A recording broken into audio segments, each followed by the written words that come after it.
রায়ের প্রেক্ষিতে আমরা একটা কথাই বলতে চাই, আমরা আসলেই অবহেলিত। আমাদের বাংলাদেশে মূল্য নাই, মেধাবীদের বাংলাদেশে মূল্য নাই। বাংলাদেশ মেধাবীদের জন্য না, মেধাবীদের জন্য মনে হয় না বাংলাদেশ। কারণ যেখানে প্রশাসন মেধাবীদের সহযোগিতা করবে, ওখানে প্রশাসনই মেধাবীদের বিপক্ষে। বাংলাদেশের সর্বোচ্চ ওখানে যদি আপনার মেধাবীদের বিপক্ষে থাকে, ওখানে তার কিছু বলার থাকে না ভাই। আমি যতক্ষণ পর্যন্ত আমার অধিকার আমি পাচ্ছি না, ততক্ষণ পর্যন্ত আমি আন্দোলনের সাথে আছি। আমাদের দাবি না মানা হলে কালকেও যদি আমাদের ডাকে আমরা আসবো। দেখেন, আপনারা সবাই চাকরির পরীক্ষা দিবেন, কখনো না কখনো এই সমস্যার সম্মুখীন হতেই হবে। সবথেকে বড় ব্যাপার, এটা যদি ন্যায় হতো আমরা তো আর এখানে থাকতাম না। অন্যায়ের বিরুদ্ধে আমরা আছি, তো আমরা অবশ্যই আশা করব যে জনসাধারণ আর যে সাধারণ স্টুডেন্টরা আছে তারা এই আন্দোলনে যোগদান করুন। আন্দোলনটা আরও গতিবেগটা বাড়ানো দরকার। আমাদের এই মেসেজটা সরকারের অবধি পৌঁছাতে, শুধু পৌঁছাতে না, তাদের বুঝাতে যে আমাদের দাবিটা যৌক্তিক। আমরা যে কোটার জন্য এখানে লড়ছি, এটা কতটুকু যৌক্তিক।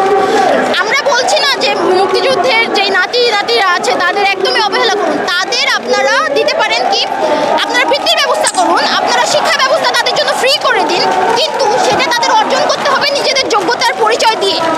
অযোগ্যরা এখানে কখনোই কাম্য না। যে রায় দিয়েছে, এই রায় যতক্ষণ না আমাদের সাধারণ শিক্ষার্থীর পক্ষে আসবে, 18 পূর্ণবল না হবে, ততক্ষণ আমরা রাজপথ ছাড়বো না ইনশাল্লাহ।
লেগেছে